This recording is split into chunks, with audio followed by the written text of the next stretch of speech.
is not a Harappan site. What is it? First is Chanhudaro. सो चनुदारो के बारे में हम थोड़ा सा डिस्कस कर लेते हैं.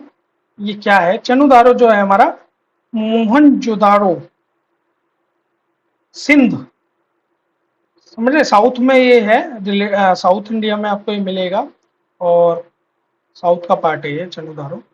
और ये एक ओनली साइट है जो विदाउट फोर्टिफाइड सिटाडेल है.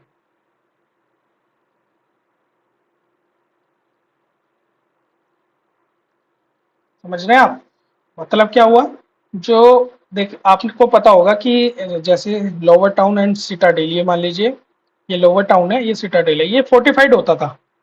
बट चनुदारो का जो सिटाडेल था ना, वीआईपी लोगों का घर, यानी कि वो फोर्टिफाइड नहीं था. That is speciality. समझ रहे हैं? तो ये किससे रिलेटेड है? ये तो हरप्पन साइट हुआ. So that is not answer. Let's go ahead with Kot Diji. Kot Diji आपका जो है ये प्री हरप्पन साइट है, यानी कि ये भी एक हरप्पन साइट है. ठीक है. तो ये कहां पर है? सिंध रिवर जो थी आपकी, उसके लेफ्ट बैंक पर मौजूद है. समझ रहे हैं आप? तो ये आपका हो जाता है, ये भी आपका हड़प्पन साइट है, तो ये भी आंसर नहीं हुआ. अब आ जाते सोगोरा. ये आपका कहां पर है? ये लेटर मोरियन से रिलेटेड है. किससे रिलेटेड है? लेटर मोरियन से. और किस सेंचुरी में है? 3rd BCE. समझ गए? 3rd BCE. तो हड़प्पन से तो नहीं है, और हड़प्पन का जो टाइम पीरियड है वो अलग है. कब है हड़प्पन का टाइम पीरियड? बताएंगे आप लोग कमेंट में? अभी मैं आपको बताऊंगा आने वाले, अभी नेक्स्ट स्लाइड में मैं आपको वो डिस्कस कर लूंगा. पहले आंसर डिस्कस कर लेते हैं हम. ठीक है. तो ये 3rd BCE में है, तो ये ही इसका क्वेश्चन का आंसर है. अभी देसलपुर रह गया है, इसको डिस्कस कर लेते हैं. देसलपुर जो है हमारा, ये मैच्योर साइट है, यानी कि हड़प्पन साइट है, मैच्योर साइट.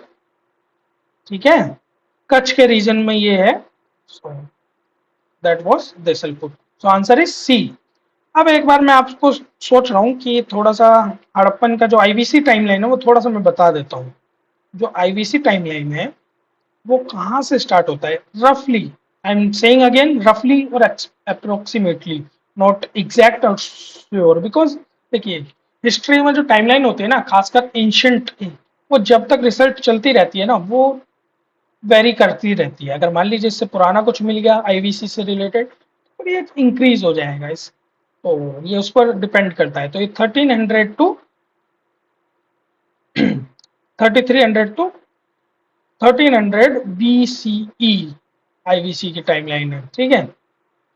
और मैच्योर जो जिसको बोलते हैं, थोड़ा सा मैच्योर पीरियड जो था हड़प्पन का, वो रहा था 2600 टू 1900 BC अप्रोक्स. मैं इसको बता रहा हूँ फिर से. ठीक है. अब उसमें हड़प्पन में जो हुआ था, हड़प्पन टाइमलाइन जो है 3 उसमें डिवाइडेड है. फर्स्ट इज प्री हड़प्पन,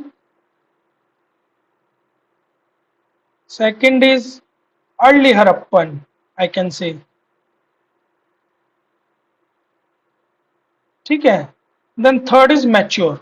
हालांकि फोर्थ भी एक माना जाता है, but I will say third only, because mature उसके बाद लेट हो गया था ना, तो लेट को मैं इतना ज्यादा कंसीडर नहीं करता हूँ.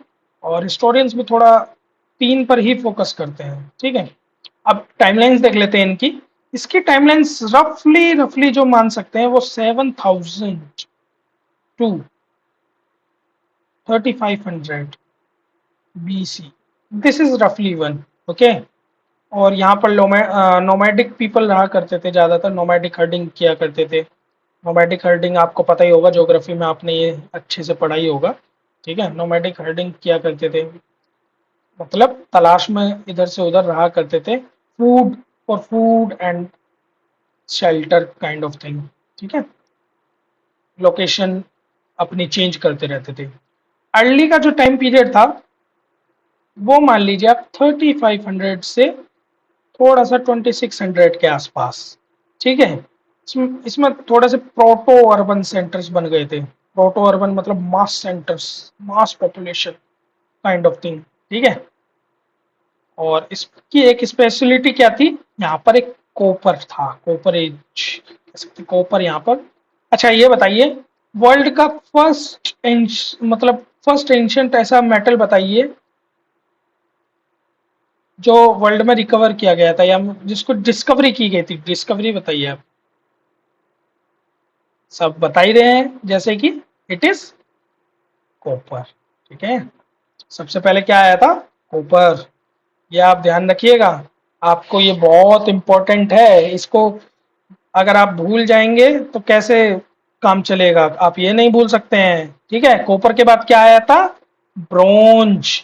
और ब्रोंज के बाद क्या आया था, आयरन। ये तीनों एज हैं, ये भी ध्यान रखिएगा।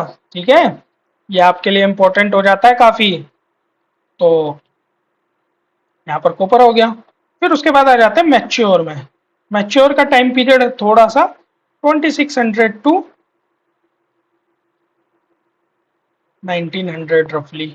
ठीक है, और इसमें यहाँ पर आप सिटाडेल्स वगैरह देख पाओगे, क्योंकि यहाँ पर थोड़ा सा मैच्योर हो गए हैं ना अब ये लोग, तो इनको सेटलमेंट के तरीके आ गए हैं। आपको पता होगा इनका जो ड्रेनेज सिस्टम बहुत फेमस है, जिसको आप लोग आंसर राइटिंग में लिखते होंगे, वो भी एक बहुत इंपॉर्टेंट है। तो मतलब मैच्योर में ही ये सब हुआ करता था, सिटाडेल, लोअर टाउन, ये सब चीजें कहाँ थी, इसी में ही थी। इंपॉर्टेंट साइट थोड़ी सी इसमें जो है आपको, जैसे मैंने अभी बताया लास्ट क्वेश्चन में, धोलावीरा, वो water harvesting and Rakhi Garhi, दोनों ही इंपॉर्टेंट साइट्स हैं फॉर मैच्योर पीरियड। ठीक है, लास्ट है लेट हड़प्पन, इसमें कुछ इतना खास नहीं थे, यहाँ से डिक्लाइन होना शुरू हो गया, और फिर हम आप देखते ही हैं नेक्स्ट पीरियड आना शुरू हो गया था। That was discussion about timeline of Harappan. चलिए नेक्स्ट क्वेश्चन पे चलते हैं। Which of the following characterize the people of the Indus civilization? 2013 का क्वेश्चन है। They possessed great places and temples. They worshipped both males and female deities. They employed horse-drawn chariot in warfare. देखिए, सबसे important चीज मैं आपको बताता हूँ। कोई भी क्वेश्चन जब हम डिस्कस कर रहे हैं ना, या उसको अटेम्प्ट कर रहे हैं, आप मान लीजिए यहाँ पर मैं जो भी डिस्कशन कर रहा हूँ ना, आप इसको समझिए पूरा डिस्कशन को कि आप एग्जाम हॉल में बैठे हैं, उसी की तरह आपको ट्रीट करना है इन क्वेश्चंस को। देन हम डिस्कशन पार्ट तो हमारा साथ में चल ही रहा है ना इसके लिए। तो आप देखिएगा, अब पहले मेरे को एक एक स्टेटमेंट को डिस्कस करते हैं। ठीक है, अगर हम इस स्टेटमेंट को यहाँ तक भी मान लें, दे पोजेस्ड ग्रेट प्लेसेस, अगर हम इसको एक हद तक यहाँ पे भी मान लेते हैं कि थोड़ा सा टाउन्स वगैरह या फिर जो साइट्स है वो थोड़ा ग्रेट प्लेसेस है, ओके फाइन। बट टेम्पल्स, क्या आपने आईवीसी में कहीं भी किसी टेम्पल के बारे में पढ़ा है, किसी भी रिसोर्स में, सोर्सेज में? अभी तक तो ये डिस्कवर्ड नहीं हुआ है। तो इससे साफ समझ में आ रहा है कि टेम्पल्स तो नहीं थे। टेम्पल्स नहीं थे तो यानी कि ये स्टेटमेंट हो जाती है गलत। ठीक है, they worshipped both male and female deities. मैं आपको इसके बारे में बताना चाहूंगा। जो मेल थे, मेल्स जब वो करते थे ना, मेल का जो, इसमें मेल डिटीज मैं यहाँ लिख लेता हूँ, उन्होंने स्टोन पे कार्व कर लिया था उनको, मतलब एक बड़ी सी प्रतिमा बना ली, महान विशाल स्टोन पे। आपने कई मूवीज में देखा भी होगा, बना लेते हैं। तो वो मेल को ऐसे करते थे। ठीक है, और जो फीमेल डिटीज थी वो उसको क्ले, क्ले होती है ना, क्ले से उनका बनाते थे, मूर्ति इसको बना लेते थे और करते थे। ठीक है, और उन्होंने ना जो अपने मेल डिटीज है ना, मेल डिटीज मैं आपको बताना चाहूंगा, उन्होंने अपनी सील पर भी लिख, जो उनकी सील चलती थी और exchanging goods and services etcetera, उस पर भी उन्होंने उसको काफ कर दिया था। ठीक है, तो ये स्टेटमेंट इज करेक्ट। नाउ आप समझ गए होंगे आंसर तो फिलहाल, बट थर्ड स्टेटमेंट भी जरूरी है। They employed horse drawn chariot in warfare. देखिए मैं आपको बताता हूँ, इस स्टेटमेंट में मैं आपको एक इम्पॉर्टेंट चीज जो मेरे को लगता है कि बतानी चाहिए, वो ये है कि हॉर्स के जो भी रिमेन्स होते हैं ना, यहाँ पर नहीं मिले थे। क्यों? क्योंकि जो इस पीरियड में क्या क्या था, मैं पहले वो डिस्कस कर लेता हूँ। बुलोक, बुलॉक क्या होता है आपको पता होगा। बुल से जो बंधा हुआ एक कार्ट होता है पीछे, जो मूवीज में दिखाया जाता है कि ओल्ड टाइम पे वो चला करता था, एक तो वो वहां पर पाया जाता था। ठीक है, गोट्स, बकरियां यानी कि वो पाई जाती थी। बफेलोज और मिल्क पार्ट देवर फाउंड, उनके रिमीन्स मिले हैं, मतलब ओक्सन मिले हैं। एलिफेंट्स के भी मिले हैं। अगर यहाँ पर एलिफेंट्स होता तो ये स्टेटमेंट सही हो जाती। डॉग के मिले हैं, डॉग का रिलेटेड है, अभी आपको प्रीवियस एक क्वेश्चन जो मैंने दिया है कमेंट करने के लिए, वहां पर आपको ये समझ आएगा। और एक कैमल्स, कैमल्स का भी रिमेन्स हमें मिल जाते हैं, बट हमें हॉर्स के रिमेन्स नहीं मिलते हैं। हालांकि इस पर भी एक बहुत बड़ा डिबेट है कि एक एनसीईआरटी में मेंशन था, मैं नाम नहीं मेंशन करूंगा उसका due to some reasons, but उसमें कहीं पर हॉर्स के रिमेन्स बताए गए हैं, बट स्टिल इस पर डाउट है कि ये मिला है या नहीं। ठीक है, और रही बात फर्स्ट, यानी कि ये गलत हो जाता है, तो इसलिए इसका आंसर बी है। और जो टेम्पल्स है ना, आपको मैं बता देता हूँ, ये इजिप्ट और मेसोपोटामियंस में ये टेम्पल्स पाए जाते थे। अगर यहाँ पर इजिप्ट आता ना आईवीसी की जगह, तो ये स्टेटमेंट सही हो जाती, बट ये यहाँ पर गलत है बिकॉज ये आईवीसी के बारे में पूछा। तो I think this is correct, और आपके 2 नंबर यहाँ पर प्लस हो जाते हैं। नेक्स्ट क्वेश्चन थोड़ा सा हो रहा है, ठीक है। Regarding the Indus valley civilisation आया है, स्टेटमेंट दी गई है, 2011 का क्वेश्चन है, पुराना क्वेश्चन है बट इंपॉर्टेंट क्वेश्चन है। ठीक है, ध्यान दीजिएगा, ध्यान नहीं भटकाना है। स्क्रीन आपकी बड़ी है ना, अभी भी आपने छोटी स्क्रीन पर तो नहीं देख रहे हैं, क्योंकि नोट्स बनाते चलिएगा, नोट्स बहुत इंपॉर्टेंट होते हैं। ठीक है, it was predominantly a secular civilization and the religious element though present did not dominate the scene. देखिए, अभी मैंने आपसे डिस्कस किया था एक चीज, यहाँ पर आईवीसी में ना टेम्पल्स नहीं मिले थे। अब जब आप एक चीज बताइएगा मुझे, जब हम किसी पर्टिकुलर रिलीजियन में, यानी कि मान लीजिए इफ इट इज हिंदुइज्म, ठीक है, तो मंदिर यानी कि टेम्पल्स है। If it is Islam then there are masjid. If it is Sikhism or other religion then it is gurdwara etcetera. And it is Christianity then there is a church. So just tell me one thing, जब यहाँ पर temples ही absent है, temples means, temples doesn't mean कि Hinduism से related है, being any religion or something like that. जब यही चीज यहाँ पर नहीं अवेलेबल है, तो ये एक चीज आप लोगों को सिंपल समझ में आ जानी चाहिए कि यहाँ पर कोई रिलीजन है ही नहीं। There is no religion, that means कि अगर कोई रिलीजन ही नहीं है, तो ये क्लियर हो जाता है कि वो स्टेटमेंट जो हमको ये बता रही है कि एक सेकेंड मैं उस क्वेश्चन पर चला जाता हूँ थोड़ा सा।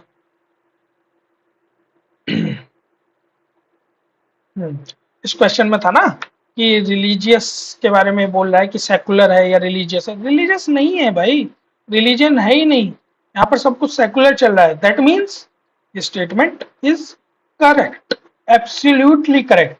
समझ रहे हैं आप? ठीक है, next is during this period cotton was use for manufacturing textile. मतलब जो टेक्सटाइल का जो काम चलता था वो यहाँ पर हुआ है। Exactly correct, cotton was predominant in that period Indus valley civilisation. तो दोनों स्टेटमेंट है हमारी करेक्ट, आंसर इज C+2। आगे चलते हैं, नेक्स्ट टॉपिक इज वैदिक एंड लेटर वैदिक पीरियड। ठीक है, एक टॉपिक आपने खत्म कर लिया, कॉन्ग्रेचुलेट कीजिए अपने आप को सबसे पहले कि आप मेरे साथ इतनी देर तक बने रहे अभी तक इस वीडियो में। समझ रहे हैं आप लोग? ठीक है, फर्स्ट क्वेश्चन डिस्कस कर लेते हैं। पहला क्वेश्चन आपको क्या कह रहा है, अपना ध्यान लगाए रखिएगा। देयर आर नो पैरेबल्स इन उपनिषद। ठीक है, पैरेबल्स मीन क्या होता है? पैरेबल्स मीन होता है जो एक्सप्लेन करते हैं। एक्सप्लेन क्या करते हैं? स्टोरीज। तो वॉज देयर एनी पैरेबल? थोड़ा सा एक्सट्रीम स्टेटमेंट भी है ये देखा जाए तो इसलिए ये स्टेटमेंट गलत है। एक्सट्रीम भी है, दूसरी बात पैरेबल्स हैं, उपनिषद में पैरेबल दिए गए हैं। ठीक है, और उपनिषद का थोड़ा सा अगर हम डिस्कशन करें तो इसकी जो टाइमलाइन थी वो थी 800 BCE से और अराउंड अप्रोक्सीमेटली 400 BC। समझ रहे हैं आप? और जो स्टोरीज थे उसका एक एग्जांपल ले लीजिए, कथा उपनिषद। जो एक कथा उपनिषद था ना, उसकी एक बहुत फेमस स्टोरी है, आपने शायद पढ़ी होगी, यम एंड नचिकेता की स्टोरी। ठीक है, क्या थी वो? उसमें 3 बोन्स के बारे में बात होती है, जिसमें से थर्ड वाला जो था वो बहुत इंपॉर्टेंट माना गया है फिलोसफी के नजरिए से। अगर आप फिलोसफी के स्टूडेंट है तो I guess you would more related, but अगर आप जनरल स्टडीज के भी है तो आपको ये पढ़ना पड़ेगा, थोड़ा सा जानना चाहिए, पढ़ना चाहिए for your knowledge experience etcetera. तो थर्ड वाला जो रिलेटेड था ना, वो किससे रिलेटेड था कि व्हाट इज बियॉन्ड दैट, मतलब आफ्टर डेथ क्या क्या है। तो आप इसको थोड़ा डिटेल में पढ़िएगा, ये मैंने आपको हाईलाइट कर दिया है।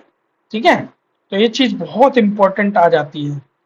फिर दूसरी स्टेटमेंट आपको बता कहती है उपनिषद वर कंपोज्ड अर्लियर देन पुराणास। आपको पता ही है उपनिषद यहाँ पर हुआ है। अब पुराणास का टाइमलाइन क्या है भाई साहब? ये तो बिफोर कॉमन एरा पे है, लेकिन ये तो आफ्टर सेंचुरी है, यानी कि 4th सेंचुरी में, 4th और 5th सेंचुरी के अराउंड है। ठीक है, तो ये स्टेटमेंट एकदम करेक्ट हो जाती है आपकी, तो answer is B plus 2 marks. चलते हैं नेक्स्ट क्वेश्चन की तरफ। आपका नेक्स्ट क्वेश्चन हो जाता है difference between the culture of Rigvedic Aryans and Indus valley people. अब देखिए, इसमें पूछ रहा है डिफरेंस पूछ रहा है किसके बीच, culture of Rigvedic and IVC. ठीक है, अब आईबीसी और ऋग्वेदिक के बीच बारे में पूछ रहा है, तो इसमें करेक्ट पूछ रहा है, करेक्ट स्टेटमेंट कौन सी है, तो वो करेक्ट स्टेटमेंट पे आपको ध्यान देना होगा। तो आइए डिस्कस करते हैं स्टेटमेंट वन बाय वन।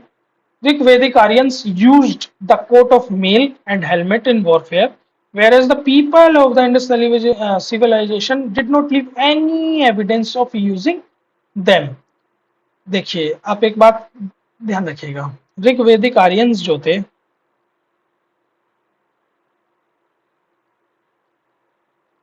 इनका जिक्र जो किया गया है वो किया गया है रामायण,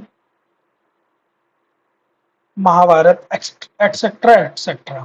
ठीक है, तो ये मेंशन करता है, जो रामायण है ना, रामायण में ये मेंशन है इटसेल्फ आर्मर का।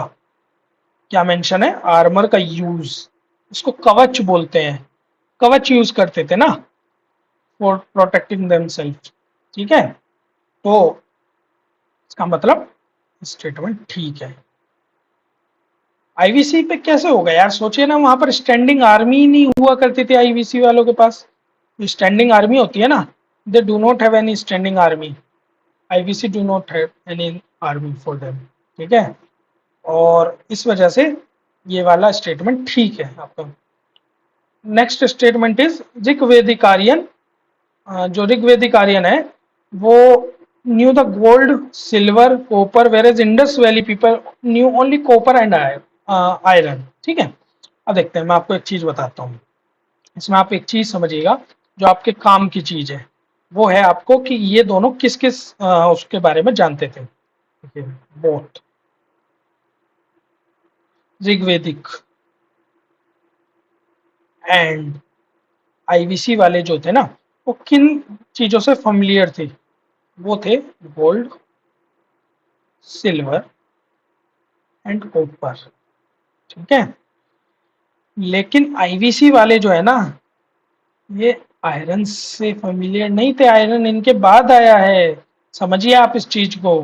ठीक है, तो आयरन किसके बाद आया है? आयरन इनके बाद आया है, तो ये स्टेटमेंट आपका एब्सोल्युटली रॉन्ग हो जाता है। ठीक है, third statement is Rigvedic mention the Rigvedic Aryan जो थे वो डोमेस्टिकेटेड किया उन्होंने हॉर्सेस का, there is no evidence of Indus valley people having aware of this animal. फिर वही चीज आ जाती है, थोड़ा सा ये एक्सट्रीम चीज हो जाती है, तो इस वजह से इसमें मैं चाहूंगा कि फिर से आपको वही हॉर्स वाला इसमें आ जाता है। अवेयर ऑफ एनिमल, यार देखिए, मेरा तो मानना ये होता है कि अवेयर तो शायद हो, बेशक उन्होंने यूज ना किया हो, बट अवे तो हो सकते हैं, बट आई गेस डिबेट है तो इसको फिर आईवीसी वालों के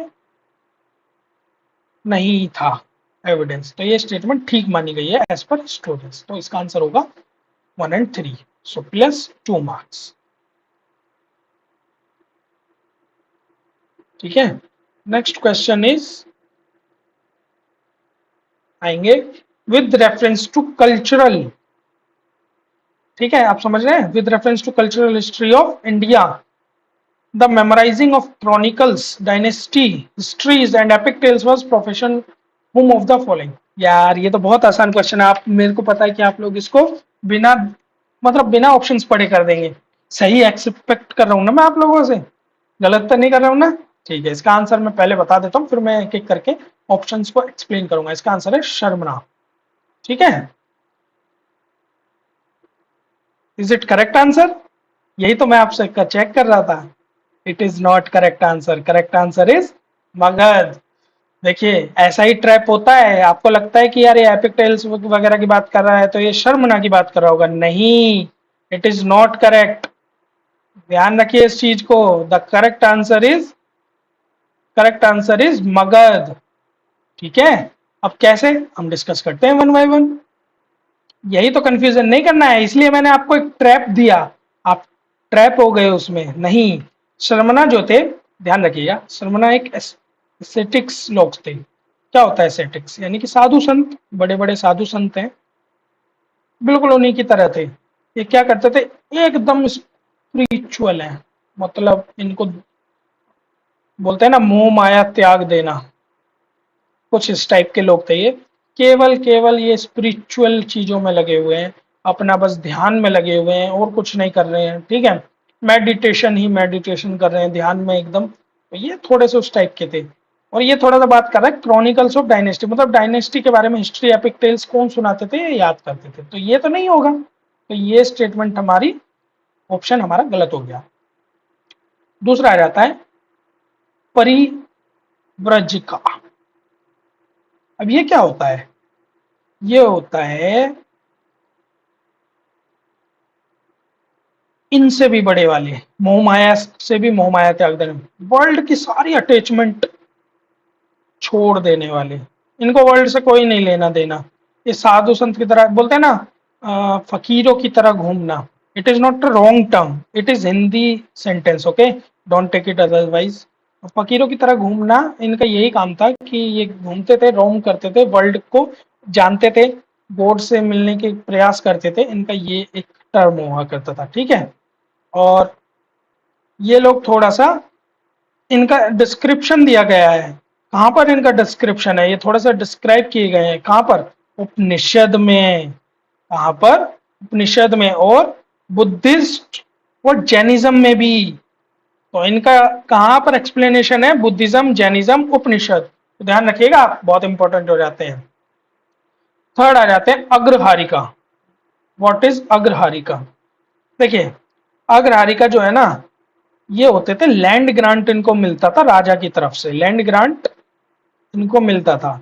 ठीक है, और ये ब्राह्मण्स को दिया जाता था, ये ब्राह्मण्स होते थे। तो इसको जो रेसिपिएंट होते हैं ना अग्रहारा के, मतलब अग्रहारा जो है वो लैंड ग्रांट है। ठीक है, तो जो उसके ये रेसिपिएंट हुआ करते थे, ब्राह्मण्स को ये लोग किंग दिया करते थे, खुश होकर के दान करना जिसको बोलते हैं। ठीक है, तो that was given for that. तो this is अग्रहारिका।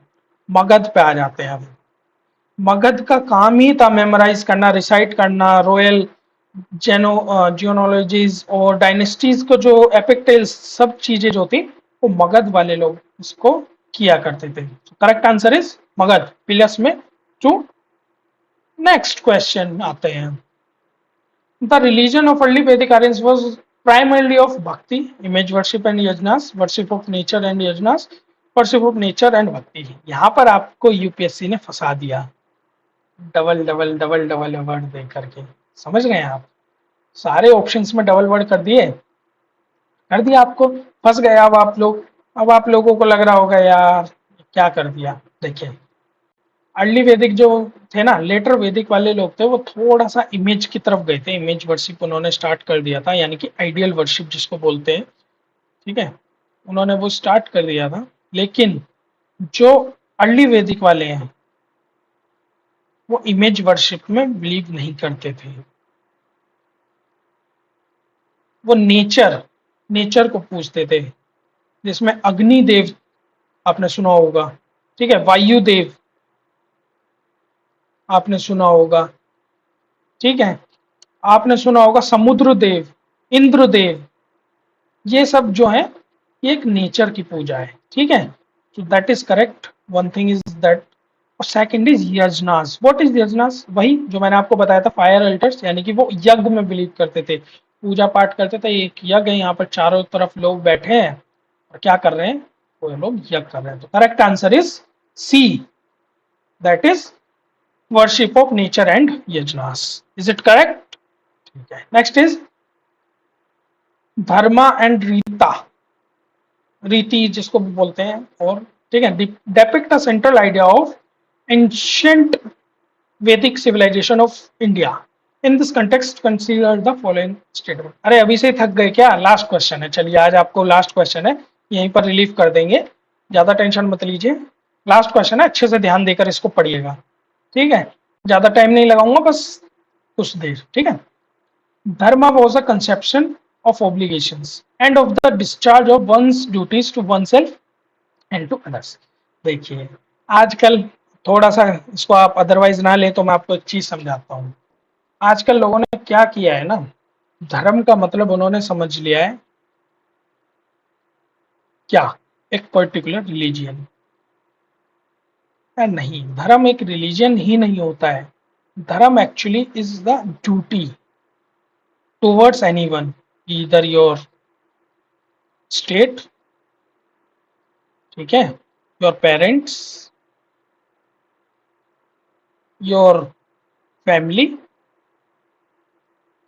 and your life partner, your child, etc. This is called dharma। and in ancient time की मैं बात करूं तो king's dharma is very important, very important, क्योंकि king dharma was important, like they have to take a decision. अब वो decision कैसा हो सकता है?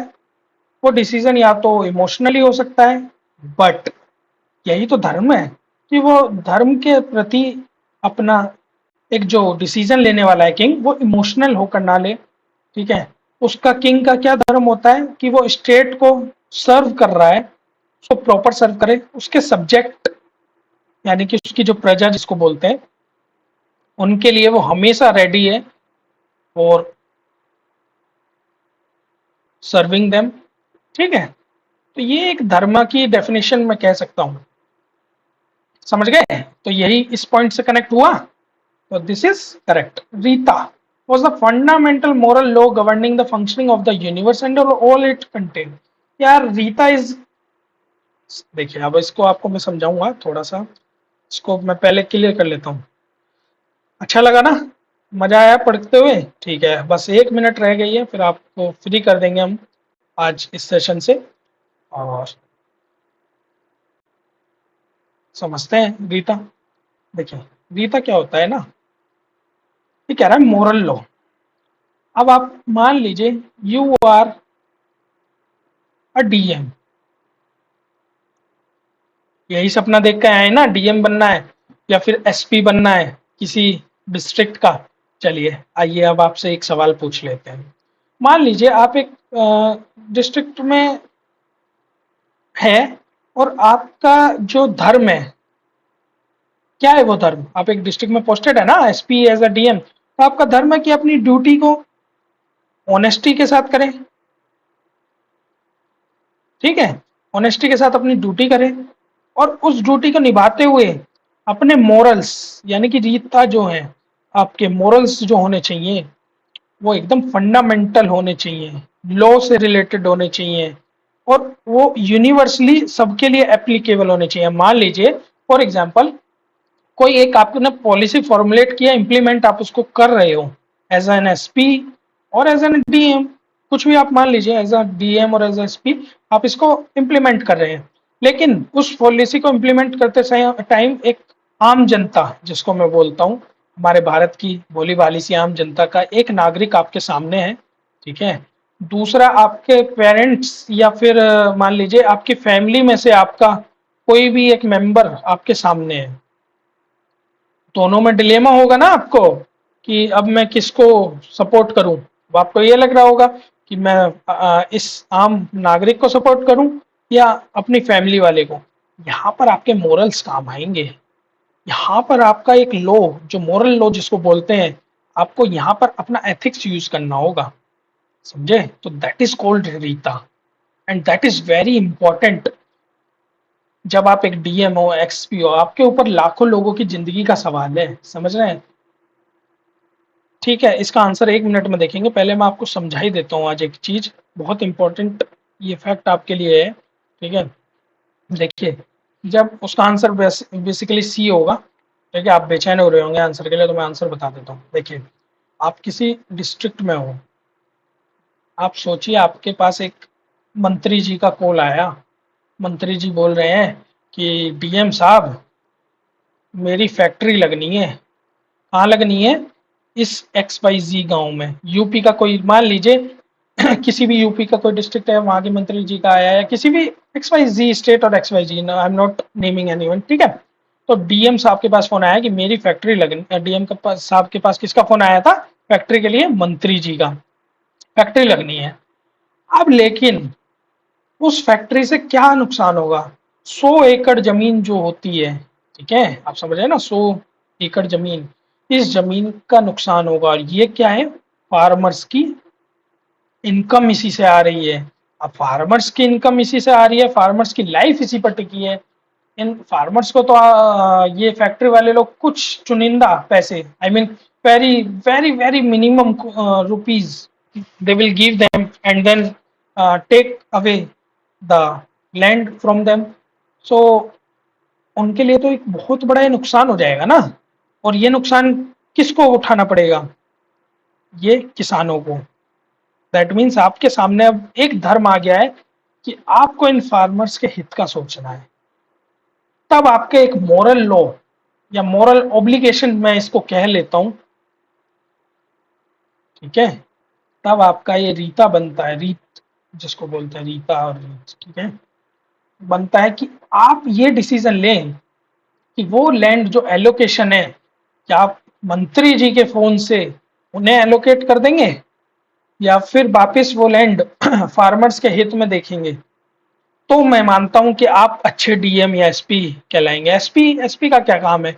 मंत्री जी के बेटे ने कोई क्राइम किया या खुद मंत्री जी ने कुछ क्राइम किया, बोल रहे हैं मेरा केस है, मेरा बेटा है, आपकी पोस्टिंग एक्स वाई जी जिले में करवा दूंगा, आप परेशान रहिएगा। तो आप उस टाइम पे क्या पोस्टिंग से डर जाएंगे, या फिर जिस सपने को आप लेकर जा रहे हैं यूपीएससी क्वालिफाई करने, उस सपने को सोचकर आप उनको मना कर देंगे कि नहीं, मैं इसको नहीं मानता हूँ बिल्कुल भी, और मैं आपके फैसले को इनकार कर रहा हूँ। देखिए, थोड़ा सा आपके ऊपर बर्डन तो हो गई after joining, there are several things, but जो आपका एम है, मैं आपको कहूंगा कि आप कभी अपने मोरल ऑब्लिगेशंस को मत भूलिएगा।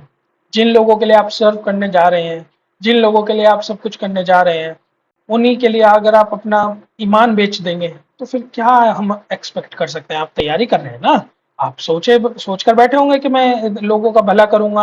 हाँ, वो अलग बात है, आपका कोई और मोटिव है, पैसे कमाना है, कुछ और मोटिव, तो that is different thing. But अगर आपका मोटिव है कि हाँ लोगों का भला करना है, तो वो इम्पोर्टेंट है, ठीक है। So that was my point of view, जो आपको बताना था। उसका आंसर सी है, दोनों स्टेटमेंट करेक्ट हो जाती है, आपके प्लस में 2 मार्क्स, ठीक है। तो अब आपको मैं एक चीज बता देता हूँ, रवि पाठक सर का कल रवि पाठक सर का ये 3 नवंबर को स्टार्ट हो चुका है ऑलरेडी। तो अब आप इसको परचेज कर सकते हैं, अभी भी आपके पास ऑप्शन है। Only minimum cost 1999। देखिए, रवि पाठक सर को आप जानते ही होंगे, कितना इनको एक्सपीरियंस है, कितना अच्छा ये पढ़ाते हैं, सभी लोग जानते हैं। कुछ एक डिफरेंट मार्केट में आने वाला है। अगर आपने हमारा ऐप भी डाउनलोड नहीं किया है ना अभी तक भी, तो आप ऐप भी डाउनलोड कीजिए, रवि पाठक अकेडमी ऐप। मैं डिस्क्रिप्शन में लिंक वगैरह सब दे दूंगा आप लोगों को। ऐप डाउनलोड कीजिए, वहां पर जाइए, जल्दी से एनरोल कर लीजिए पॉलिटी में। इससे ज्यादा बढ़िया पॉलिटी आपको नहीं मिलने वाली है कहीं भी। आपका प्रीलिम्स प्लस मेंस, निश्चिंत हो जाइए पॉलिटी के मामले में। सभी क्वेश्चंस प्रीलिम्स के भी और मेंस के भी आप कर पाएंगे। इसमें क्या क्या इंक्लूडेड है, रेगुलर डाउट सेशन होंगे, 1 पेजर मिलेगा, कवरेज ऑफ सिलेबस है एकदम, ठीक है, current affairs related. Free GS mentorship हम प्रोवाइड कर रहे हैं जिसका नाम है उमंग मेंटोरशिप, ठीक है, उसमें भी आप ज्वाइन कर सकते हैं। Special focus on answer writing आपको सिखाई जाएगी, ठीक है। और साथ में आपको सबसे इंपॉर्टेंट चीज है 150+ आवर्स क्लास, आप जुड़े रहेंगे। इंटरेक्टिव क्लास होगी, 1 to 1 इंटरेक्टिव होगी, ताकि आप अपने डाउट रेगुलर पूछ सकें, ठीक है। जल्दी से एनरोल कीजिए। कहां पर करना है, रवि पाठक अकेडमी ऐप, और लिंक आपको मिल जाएगी हमारे कमेंट सेक्शन में भी और डिस्क्रिप्शन में भी, ठीक है। जल्दी से ऐप डाउनलोड कीजिए। उसके बाद आप हम देखेंगे ऋषभ सर, ये हमारे करंट अफेयर्स पढ़ा रहे हैं, बहुत अच्छा करंट अफेयर्स पढ़ाते हैं। इनकी भी क्लासेस आप रेगुलर फॉलो कीजिए, करंट अफेयर्स देखते रहिए। एवरी वीकेंड ये क्लास लेते हैं, इनकी भी क्लासेस जरूर आप फॉलो कीजिए, आपको करंट अफेयर्स में बहुत हेल्प होगी। समझ रहे हैं, बहुत अच्छा करंट अफेयर्स ये करा रहे हैं। और इसके अलावा हमारे यूट्यूब प्लेटफॉर्म पर एक और प्रोग्राम चल रहा है जो स्टार्ट हो चुका है, अनिकेत सर का फुल एनसीईआरटी प्रोग्राम है ये। इसमें ये इंटरेक्टिव सेशंस वगैरह, प्रैक्टिस टेस्ट वगैरह सब कुछ देने वाले हैं। ये कंप्लीट एनसीईआरटी आपको पढ़ाने वाले हैं सभी सब्जेक्ट की, ठीक है। जल्दी से आप लोग हमारे चैनल को सब्सक्राइब कर लीजिए और मेरी वीडियो को लाइक कर दीजिएगा, चैनल को सब्सक्राइब कर दीजिएगा, ठीक है। और चैनल को सब्सक्राइब करने के बाद बेल आइकन को प्रेस करना ना भूलें, लाइक भी कर दें। और अच्छा लगा हो वीडियो तो प्लीज़ अपने फ्रेंड्स के साथ शेयर जरूर कीजिएगा, ताकि आप लोगों को इससे अच्छी अच्छी वीडियो बनाने का मोटिवेशन मुझे मिलता रहे। और मैं आपसे उम्मीद करूंगा कि आप कल फिर हमारे साथ जुड़ेंगे सेशन में, और रेगुलर सेशन आप जब तक ये सीरीज चलेगी आप उसका बेनिफिट उठाएंगे। इसी के साथ गुड बाय, सी यू, जय हिंद।